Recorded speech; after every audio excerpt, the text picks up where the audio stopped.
혹시 여러분 송대관 씨라는 가수를 아십니까? 쨍하고 했던 날이라는 노래로 불후의 노래를 하나 만들었죠. 그 뒤로 뭐 여러 노래를 부르긴 했지만 아마 그 노래만큼 따라가지 못하는 가수가 아닌가 싶긴 합니다. 그런데 저에게 송대관 씨는 조금 다른 인식으로 인식이 되어 있습니다. 아마 여러분에겐 가수로 인식되겠지만 저는 많은 목사님들의 예화거리로 인식하고 있습니다. 혹시나 목사님들이 설교하실 때 말의 힘에 대해서 설교하셨던 설교 한 번쯤 들어보셨습니까? 저는 많이 들어본 설교 패턴 중에 하나가 말의 힘이 있다는 설교였고, 그 설교를 듣다 보면 꼭 등장하는 인물이 거의 대부분 이 송대관 씨였습니다. 송대관 씨는 젊은 날 가수로 생활하면서 참 어렵게 살았다고 합니다. 어느 것 하나 잘 안 되고 어떤 노래를 불러도 잘 안 되는데, 그런데 이 쨍하고 했던 날이라는 노래 하나를 부르고 일학 스타덤에 오른 거죠. 그러면서 이제 설교자들이 거의 대부분 이 예화를 쓰는데, 송대관 씨가 가사에 힘이 담겨서 그 삶이 가사처럼 되었다라는 설교를 하는 경우였었습니다.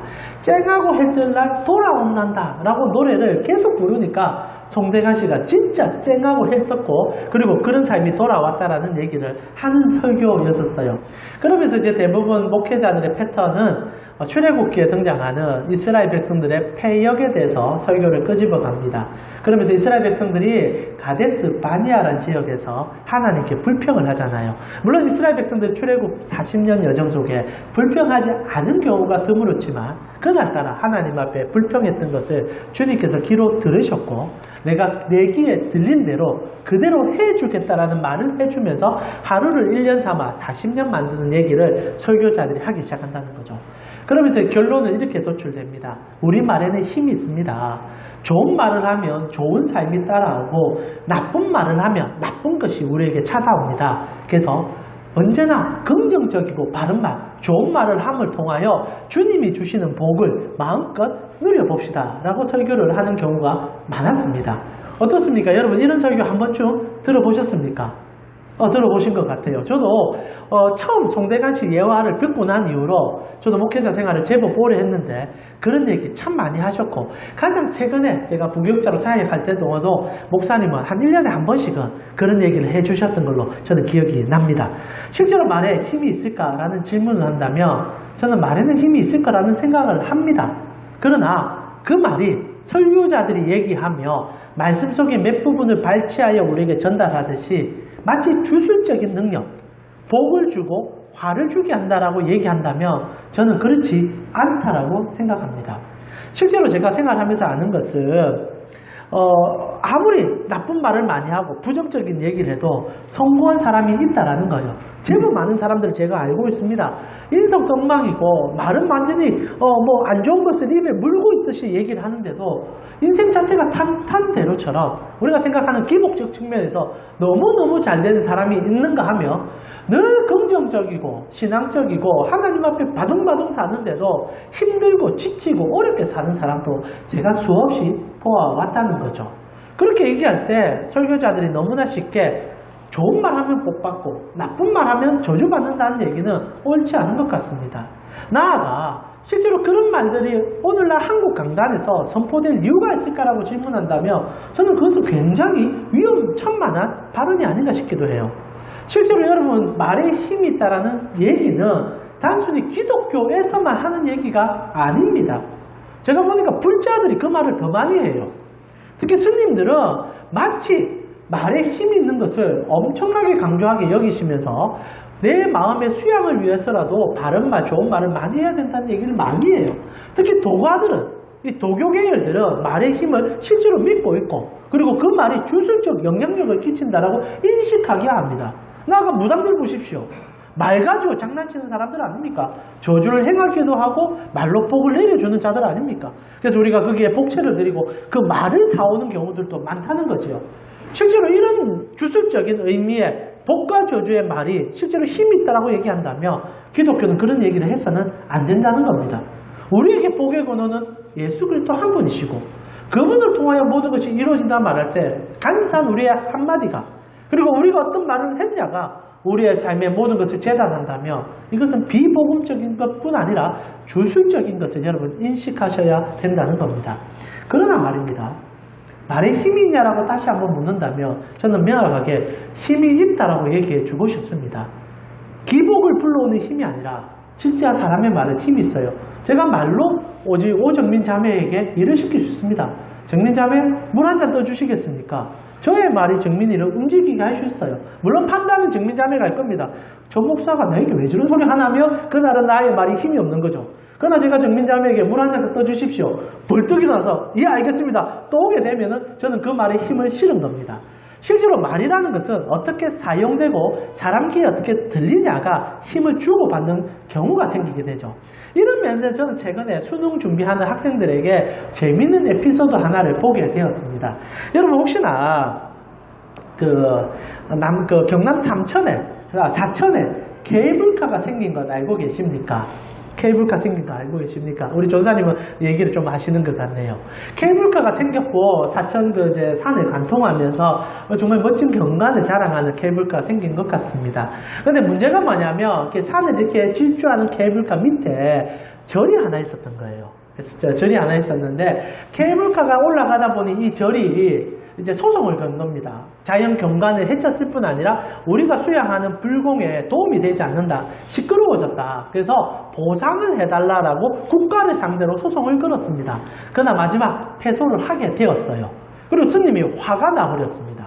그리고 이 스님께서 말의 힘을 사용하기 시작한 거죠. 자기 절 천정지붕에 플래카드를 걸었는데 이 문구를 보는 사람은 평생 재수가 없을 것이다. 이런 문구를 써놓은 겁니다.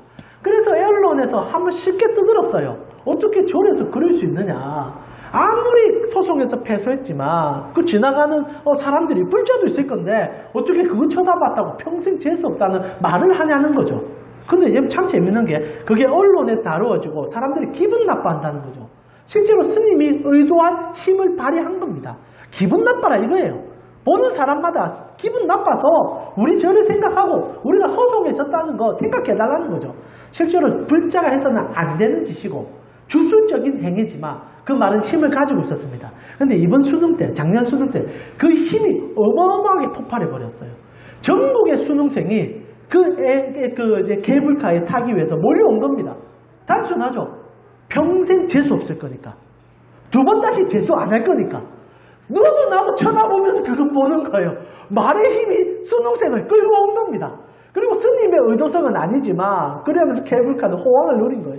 물론 그 말이 힘이 있겠습니까? 그거 봤다고 수능생이 수능 잘 쳐가지고 성적이 오를 리가 있겠습니까? 물론 뭐 요행스럽게도 성적이 오를는지는 모르겠지만 그러나 그거 한번 바라보면서 우리의 마음에 힘이 얻어지고 수능생의 불안함이 사라졌다며 그 문구 하나는 엄청난 힘을 가진 거죠.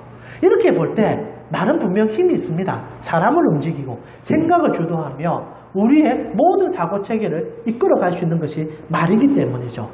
그런데 말입니다. 단순히 우리가 주고받는 말에도 이 정도의 힘을 담을 수 있고요. 실제로 사람들은 생각과 그리고 우리의 말로 세상을 창조하기도 하고 무너뜨리기도 하고 사람을 죽이기도 하고 살리기도 합니다. 어마어마하지요.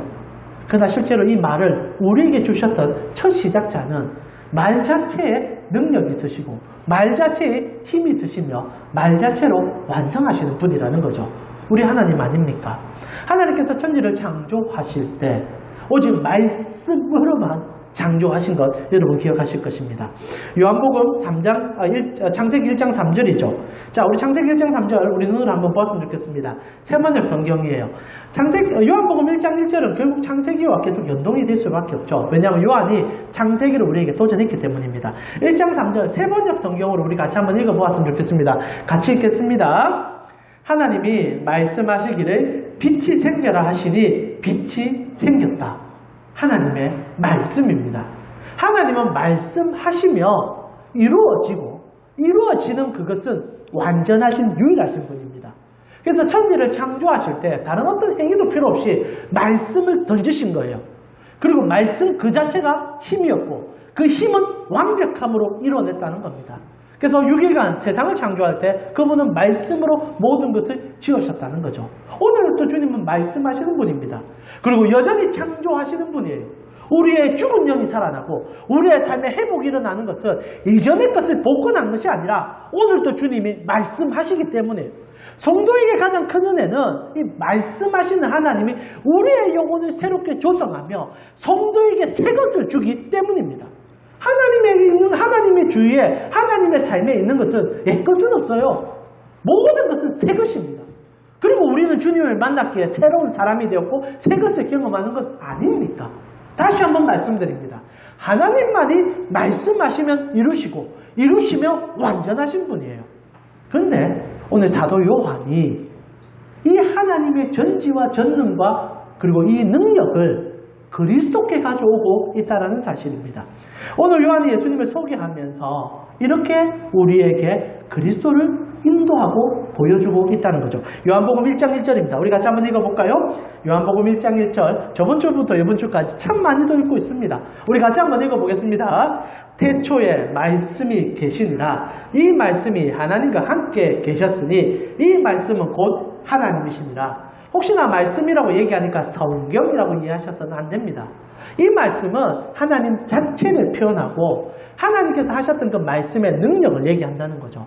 그렇게 볼 때 요한복음 1장 1절은 그리스도께서 신성을 가지신 하나님 그 자체며 예수 그리스도께서도 말씀하시면 이루시고 이루시며 완전하신 유일하신 하나님과 동등하다라는 것을 요한이 설명해 내고 있다는 겁니다.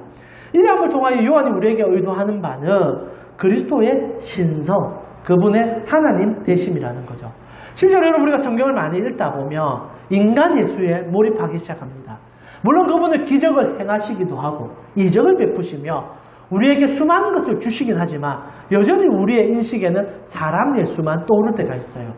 그리고 요한이라는 이 사도가 초대 이단과 싸우는 과정 속에 일어났다고 얘기했잖아요. 오늘 전사님께서 설교 찬양을 시작할 때 사도신경도 이단과의 싸움에서 이루어졌듯이 그 당시에 치열한 이단들이 예수 그리스도를 신성을 부정하든지 인성을 부정하든지 자기의 마음으로 재단하는 모습들이 있었던 과정 속에 요한은 우리에게 던지는 첫 번째 메시지는 그분은 본체 하나님 그 자체라는 겁니다. 그리스도께서 말씀하시면 우리의 삶을 회복하고 그리스도께서 말씀하시면 우리가 죽은 영혼이 살아나는 은혜를 그리스도가 갖고 계시고 그리스도가 행한다는 것을 우리에게 전달하고 있다는 거예요. 그러나 여러분 조금 아셔야 될 게 있습니다. 오늘 본문의 첫 시작이 말씀이라고 시작하기 때문에 말씀만이 예수님이라고 해석해서는 절대 안 돼요. 말씀 이꼬로 예수님은 아니다라는 겁니다. 실제로 요한복음은요, 그리스도께서 어떤 모습인지를 여러 번 설명해냅니다. 오늘 첫 시작이 말씀으로 시작하죠. 그리고 요한은 에고 에임이라는 단어, 이 헬라어인데요. 한번 좀 기억해 주면 좋을 것 같아요. 나는 뭐뭐이다. 하나님께서 처음으로 이 출애굽기 때 모세에게 자신을 소개할 때 에고 에임이 하셨거든요. 나는 있다. 이것이 뭡니까? 여호와 아닙니까? 나는 존재다. I am who I am. 그 얘기를 딱 던지셨어요. 그리고 예수님도 그 말을 그대로 가져오셔서 자기에게 도입하는데 있다라고 얘기하셨던 하나님의 모습을 우리가 이해하고 인식하기 위해서 여러 모습을 보여주지 않습니까? 그래서 요한복음 7가지에 있다라는 것을 얘기해주고 이다라는 얘기를 해주는데 나는 양이다. 나는 목자다. 나는 양의 문이다. 나는 부활이고 능력이다. 그런 식으로 7가지 얘기를 해주므로 우리에게 예수님께서 하나님으로서 우리에게 어떻게 다가오는지를 가르쳐주는 하나의 문구를 사용하세요. 그런 면에서 오늘 첫 시작에 예수님은 자신을 말씀으로 소개하고 있는 겁니다. 그러니까 말씀의 이미지를 통하여 하나님의 본체의 신성을 우리에게 전달한다는 거죠. 그리고 하나님의 말씀은요, 하시면 이루시고 이루시면 완전한 그 이미지가 우리 속에 들어간다는 겁니다. 그렇습니다. 예수 그리스도는 하나님이십니다. 다 아시는 얘기지만 가장 쉽게 잊어버리는 그 얘기를 하고 있다는 겁니다. 예수님은 하나님입니다. 그분은 오늘도 말씀하시는 분이고 우리를 새롭게 이끄시는 분이라는 사실입니다. 그리함을 통하여 제자들도 그 은혜를 경험하며 예수 그리스도의 말함을 통하여 그 은혜를 갈취하고 있다는 사실이죠. 그런데 말입니다. 이게 우리 삶에 잘 잊혀질 때가 참 많은 것 같아요. 여러분 성경을 가만히 보고 있으며 예수님께서 신성을 가지신 분임을 스스로도 증명하시지만 사람들이 인지를 못해요. 그리고 그리스도께서 우리에게 어떤 은혜와 어떤 능력을 줄지를 잘 모릅니다. 특별히 예수님께서 살아계신 동안에는 이 말씀이신 신성을 가지시고 말씀으로 세상을 창조하는 분의 인식이 그들 속에 없었어요. 유대인들은 도덕 없었고 12제자에게도 없었어요. 근데 말입니다. 이 말씀을 온전히 이해한 한 사람이 성경 속에 있어요. 저희가 최근에 누가복음을 저녁 묵상마다 보는데 한 인물이 등장합니다. 누굽니까? 백부장이라 부르는 로마의 군인이 등장을 하죠. 누가복음 7장 아닙니까? 하루는 백부장이 자기의 종의 아픔을 보고 너무너무 마음 아파하고 있었습니다. 근데 이 백부장이 어떤 인물이냐? 유대인들에게 굉장히 호의적일 뿐 아니라 하나님을 믿는 백부장이었어요. 그러다 보니까 유대인들에게 자신이 할 수 있는 모든 능력을 다해서 회당도 지어주고 도움도 주고, 어떤 로마인이 유대인들을 위해서 그랬냐 싶을 정도로 이 백부장은 유대인들을 향하여, 그리고 유대인이 믿는 하나님을 향하여 온 마음을 쏟던 자였습니다. 그러자 이제 장로들이 이 백부장이 감동을 받은 거예요. 당시 이렇게 생각하면 돼요. 우리 조선 민족이 일본 치하에 힘들어하는데 일본인만 보면 치를 떠는 중인데, 한 일본을 향해서는 우리가 저 사람 진짜 멋지다, 저 사람은 우리 민족을 정말 사랑한다라고 얘기한다면 그 보통 일이겠습니까? 그런 일이 이 백부장에게 일어난 거예요. 그러니까 유대 지도자들이 백부장을 위해서라면 무슨 일이라도 해주고 싶은데 때마침 백부장의 종이 죽을 병에 걸린 겁니다. 그래서 이제 종교 지도자들이 불이 나게 뛰어가서 예수님을 찾아간 거죠. 그리고 백부장도 아마 그것을 원한 것 같습니다. 그러나 백부장이 너무 잘 알고 있는 거예요. 유대인들은 이 이방인의 나를 만나는 것을 싫어한다. 특히 선생 랍비인 예수는 나 만나는 거 얼마나 불편할까. 그러니 마음만 졸이고 있다가 유대인들이 알아서 찾아가 준 겁니다. 그리고 예수께 부탁하는 거예요. 예수님, 우리를 너무 사랑하고 우리 민족을 위해서 최선을 다하는 이 로마의 군인이 있는데 그 종이 너무 아픕니다. 한 번만 찾아가셔서 말씀 한 번만 해주시면 안 됩니까? 고쳐주시면 더 좋고요. 그래서 예수님께서 이런 거, 아이고 이렇게 착한 이방인 있냐, 그래 가자, 같이 가서 내 고쳐주리라. 근데 이 얘기를 백부장이 귀에 듣게 됩니다. 깜짝 놀란 거예요. 어떻게 예수님이 우리 집에 온단 말인가. 그분을 하나님으로 인정하는 이방인이 등장한 거예요. 어떻게 그분이 우리 집에 발을 담을 수 있단 말인가. 유대인들은 예수님을 인간으로 이해하니까 하고 싶은 얘기 다 해요. 입에 담을 수 없는 얘기도 하고 때로는 등을 밀어서 죽이려고까지 하는데, 이 이방인의 로마 군인이 예수를 하나님으로 인정하는 겁니다.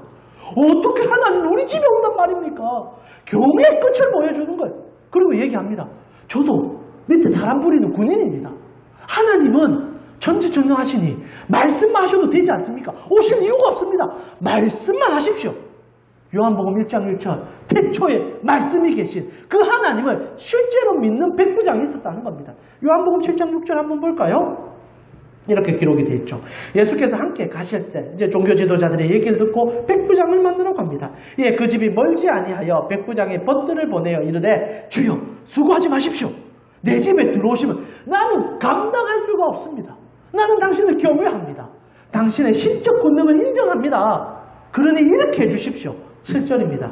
그러므로 내가 주께 나아가기도 감당하지 못할 줄을 알았나이다. 같이 한번 읽어볼까요? 같이 읽겠습니다.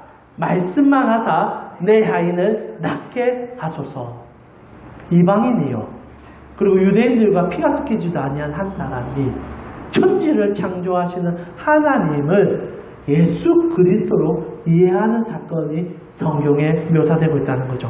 그래서 예수님께서 9절에 이렇게 얘기하지 않습니까? 예수께서 들으시고 그를 놀랍게 여겨 돌이키사 따르는 무리에게 이르시되 내가 너희에게 이르노니 이스라엘 중에서도 이만한 믿음을 만나보지 못했다. 칭찬했다는 거예요. 그를 창조주로서, 그를 말씀의 권능자로서 이해하는 그것 자체가 믿음이고, 그것이 칭찬받을 수 있는 일이라 그리스도가 설명해 내셨다는 겁니다. 동일합니다. 오늘날 또 우리에게는 그리스도가 전지전능하신 창조주로 우리의 삶을 이끌고 계심을 여러분이 믿으셨으면 좋겠어요. 하나님이십니다.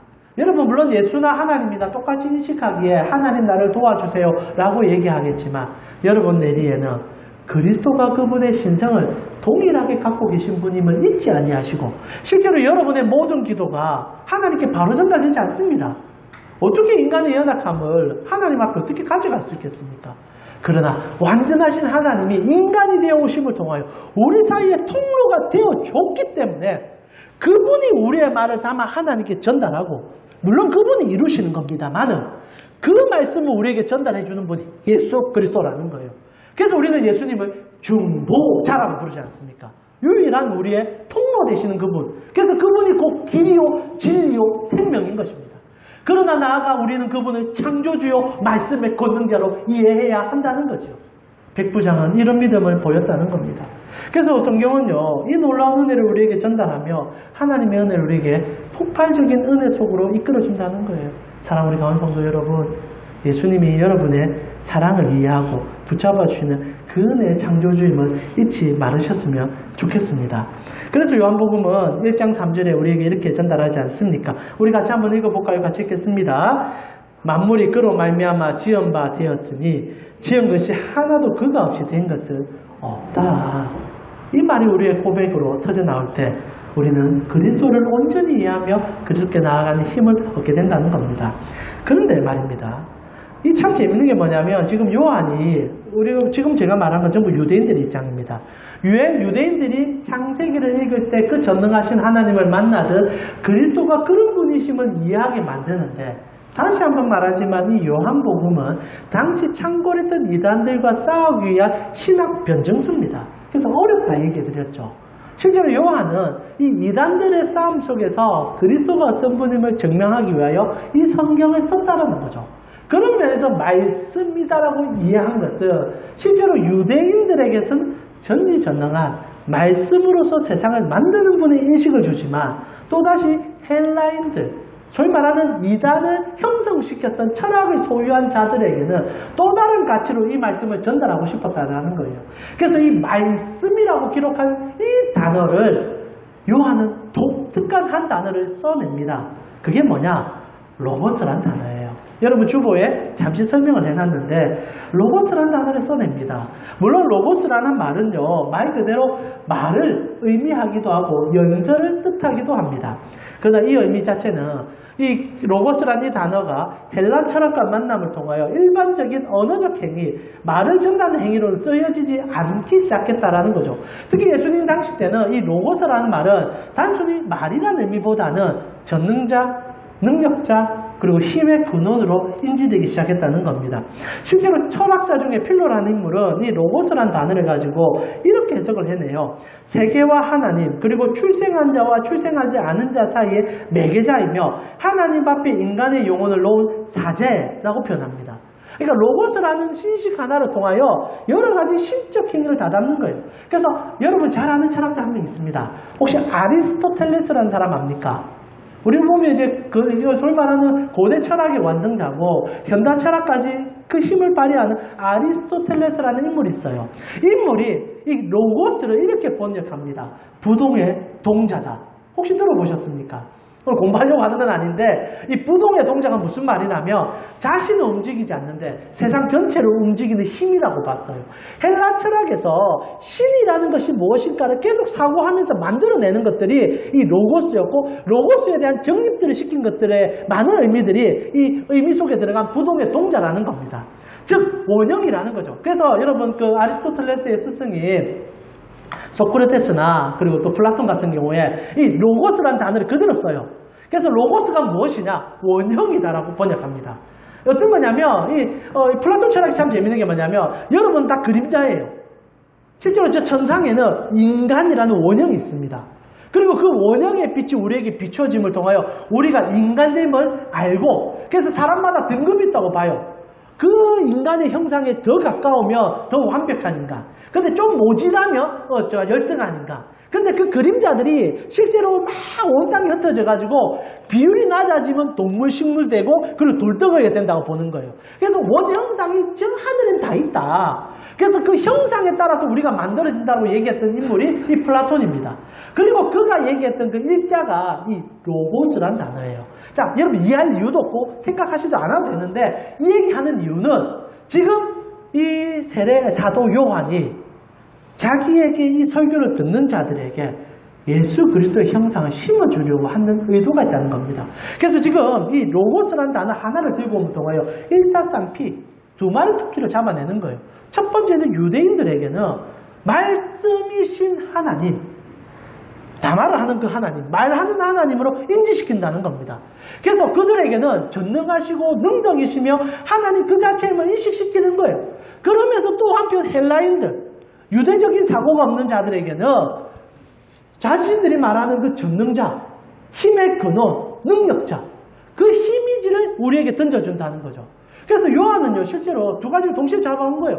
유대인들에게 하나님은 움직임입니다. 살아계신 분이에요. 오늘도 우리 가운데 역사하는 분입니다. 그러나 헬라인들에게 신은요, 움직이지 않는 분이에요. 가만히 있으면서 모든 것을 조종하는 분입니다. 그런데 요한이 그 두 가지 이미지를 예수에게 집어넣은 거예요. 그분은 움직이면서 우리의 삶을 주관할 뿐 아니라 가만히 계시면서도 말씀으로 새롭게 하는 분이다. 예수 그리스도는 하나님의 형상이며 그분 자체가 모든 것의 정점이다. 말하지 않아도 움직이며 말하심으로 우리를 채우는 분. 그래서 이 로고스라는 인식 속에 하나님이 완성이 되어버리는 거예요. 실제로 하나님은요, 그런 분 아닙니까? 만약 하나님께서 예수님을 우리에게 보내주지 않았다면 헬라적 착오가 맞을 거예요. 그냥 저곳에 계셔서 아무것도 안 하는. 그래서 헬라인들의 인식에는 신은 사실 사라졌어요. 신은 존재성만 남았고 이 세상은 그 신이 준 힘으로 돌아가는 겁니다. 신은 그냥 존재할 뿐 인간 세상에 개입하지 않아요. 그래서 우리 모든 것들은 신이 처음 유발시킨 그 힘의 원동력으로 돌아가도록 만들어놨습니다. 이게 헬라적 사고예요. 그래서 실제로 헬라적 사고에는 신은 죽어 있어요. 다만 있을 뿐이죠. 부동의 동작. 그러나 유대의 신은 오늘도 역동이 있거든요. 하나님은 지금 여러분의 삶에 개입하시는 분이에요. 살아계시고 움직이시고 그리고 여러분의 삶을 책임지세요. 근데 이 요한이요, 헬라적 신과 유대적 신이 실제로는 한 신이고 그것이 예수 그리스도였다라고 얘기하는 겁니다. 하나님이 인간이 되어오는 순간 역동성의 끝을 보여주는 거예요. 그분은 오늘 여러분과 함께 하셨던 분입니다. 밥을 먹고 숨을 쉬며 누우셨던 그냥 움직이시는 그 분이셨어요.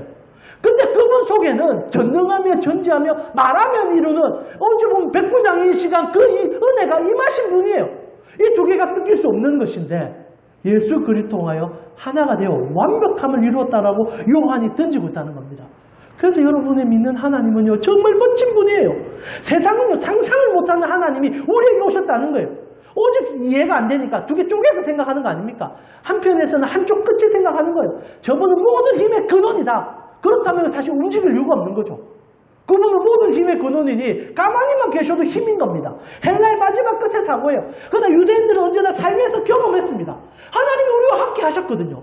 모세를 통하여, 선지자를 통하여 오셨고 말았고 오늘 이 시간에 임하시는 하나님이었어요. 시간 위에 계시고 시간의 시작과 끝을 안 하는 하나님이 어떻게 우리 시간 속에 들어옵니까? 근데 요한이 로고스라는 이 한마디로 얘기해 주는 거예요. 시간 위에 계신 분이 우리 시간 속에 들어와 전능하신 분이 우리와 함께 울고 웃고 우리의 삶을 영위하신다. 이것이 오늘 1장 1절의 폭발적인 은혜의 말씀이라는 거예요. 예수 그리스도는요, 모든 것을 아시는 분입니다. 근데 모든 것을 모르시는 분이에요. 그래서 여러분 손잡고 같이 울어줘요. 이거 어떻게 하냐, 이거 어떻게 하냐 하시는 분이에요. 그러면서도 답을 주시는 분이세요. 그러나 또한 답을 모른다 하시는 분이에요. 이게 이해가 안 되시죠? 이해가 될 수가 없어요. 근데 이해가 안 되는 그분이 하나님이라는 거예요. 그래서 오늘도 여러분은 그리스도께 마음껏 칭얼거려도 돼요.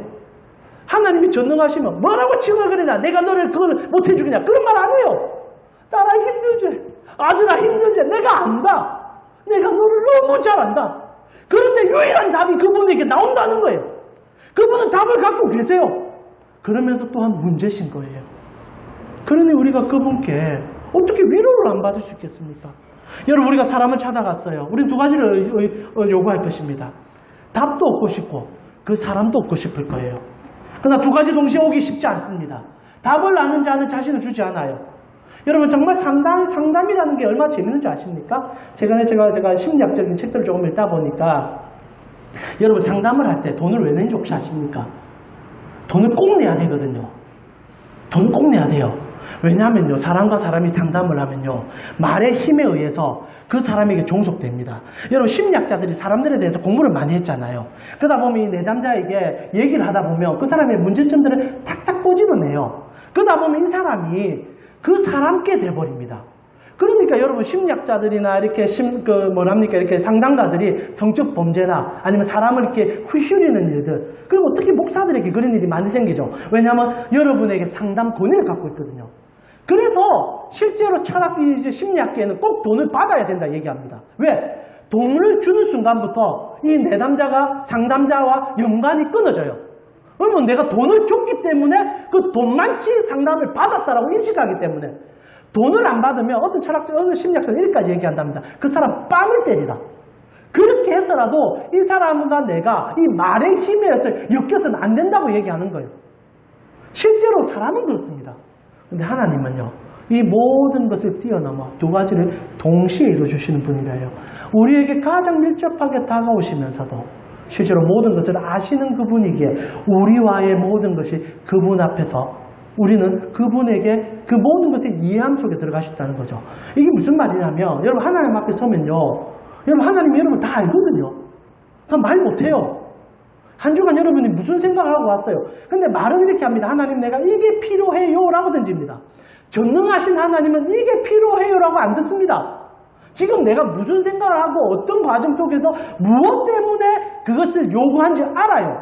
그래서 주님은 이 말이 실제는 거짓말이고 내가 무엇을 말하고 있는지를 아시는 분이에요. 그런데 상담이 필요 없어요. 그런데 하나님이 여러분의 기도를 듣지 않습니까? 그리고 그에 맞춰서 답을 주시지 않습니까? 이게 하나님의 로고스라는 거예요. 좀 이해하라고 얘기하기보다는 하나님을 여러분이 그대로 받아들이라고 하는 얘기입니다. 그래서 여러분 주님께 마음껏 나가시면 되고 그 은혜를 누리시면 된다 이 얘기를 하고 싶은 거예요.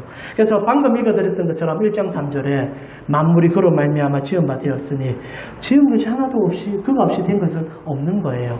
이 믿음이 우리 속에 있으면서 또한 더욱더 가까이 그리스도께 나가야 된다 이 말입니다. 그래서 요한복음 1장 14절에 우리에게 충격적인 한 말을 던져주잖아요. 우리 같이 한번 읽어볼까요? 요한복음 1장 14절 뒤에 있는 말입니다.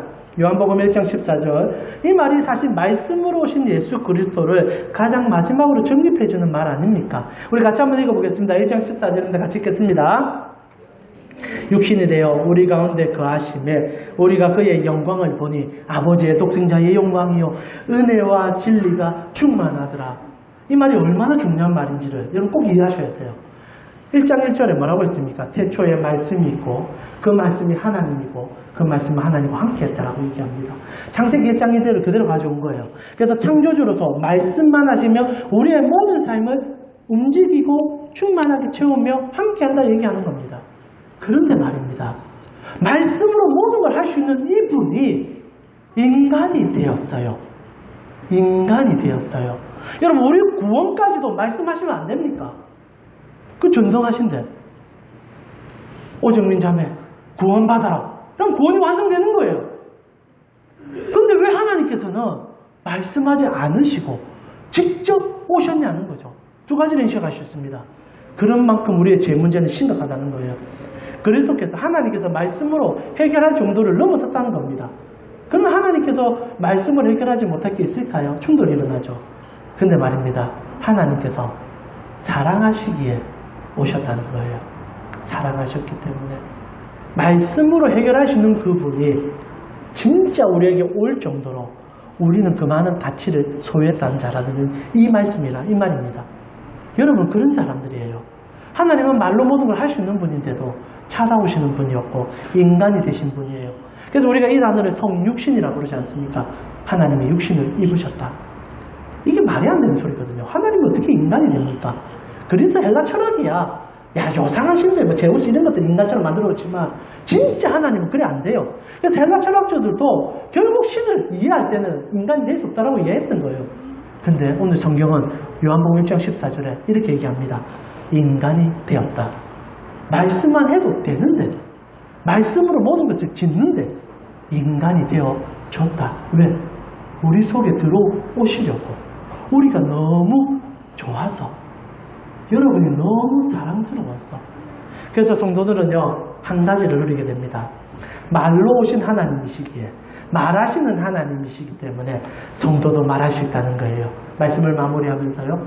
여러분이 가장 큰 복이 뭔지 아십니까? 제가 처음 설교를 시작하면서 우리의 말은 힘이 없어요. 제가 뭐 우리 허전사님 때 몇 마디 한다고 해서 허전사님에게 빈정상하게 한다든지 기분 좋게 해주는 수준이 전부지 그 이상 그 이하가 아닙니다. 근데 성도는요 말로 천지를 짓고 말로 세상을 바꾸고 말로 모든 길흉화봉을 바꿀 수 있습니다. 진짜입니다. 마태복음 7장입니다. 마태복음 7장 7절에서 11절까지 그리스도께서 우리에게 이렇게 말씀해 주셨습니다. 우리 같이 한번 볼까요? 같이 읽겠습니다. 구하라 그리하면 너희에게 주실 것이요 찾으라 그리하면 찾아낼 것이요 문을 두드리라 그리하면 너희에게 열릴 것이니 구하는 이마다 받을 것이요 찾는 이는 찾아낼 것이요 두드리는 이에게는 열릴 것이니라. 너희 중에 누가 아들이 떡을 달라 하는데 돌을 주며 생선을 달라 하는데 뱀을 줄 사람이 있겠느냐. 너희가 악한 자라도 좋은 것을 자식에게 줄 줄 알거든 하물며 하늘에 계신 너희 아버지께서 구하는 자에게 좋은 것을 주시지 않겠느냐. 성도는요 말을 사람 사이 하는 게 아니라 하나님께 할 수 있는 은혜를 입은 자들이에요. 말이신 하나님께 우리도 말할 수 있는 은혜를 얻었어요. 그리고 성경은 얘기합니다. 그 말은 힘이 되어 너의 삶에 돌아올 것이다. 구하라 너에게 주실 것이요 찾으라 너에게 이루어지며 두들기라 내가 열어주게. 그래서 쉬지 말고 기도하라 성경은 얘기합니다. 이 영광을 왜 잊어버리십니까? 이 영광을 왜 무시하십니까? 말씀으로 오신 하나님께서 우리와 말하시려고 하신다는 겁니다. 요한복음 1장 1절은 창조주를 우리의 삶 가운데로 가져와 우리와 대화하시는 하나님으로 보여주고 있다는 겁니다. 그래서 사랑하는 우리 성도님들은요 오늘도 그리스도와 대화를 나누며 그분의 신적 권능을 삶에 녹이시다는 거예요. 사랑하는 우리 성도님, 하나님이 말씀하십니다. 말씀하시니 이루시고 이루시니 완전합니다. 그 말씀이 여러분과 기도를 통하여 전달되고 있으니 올 한 해 주님을 붙잡으시고 여러분 삶에 이 창조의 능력, 기적의 능력이 하나님과의 기도 속에서 이루어짐을 통하여 여러분이 보지 못한 것을 보고 듣지 못한 것을 듣게 되는 한 해가 되어져 하나님의 충만함을 가슴에 새길 수 있는 하나님으로 넘쳐나는 그 은혜를 맛볼 수 있는 한 해가 되어지기를 기도드립니다. 이제 우리 전능하신 나의 하나님 함께 찬양드리면서요. 누군가 그러더라고요. 우리 하나님 언제나 문제보다 크다라고 얘기하십니다. 우리가 가진 문제들은 우리가 실험하여 우리가 해결하고 싶은 것들이 한두 개가 아닐 것입니다. 그러나 하나님께서는 언제나 우리가 가진 문제보다 크신 분입니다. 그거보다 훨씬 크신 분이죠. 그분께 말할 수 있는 권능을 받으셨는데 기도하십시오. 그리고 그 은혜를 누리십시오. 하나님께서 당신의 뜻을 비춰주실 겁니다. 이제 우리 전능하신 나의 주 하나님 우리 함께 찬양 드릴까요?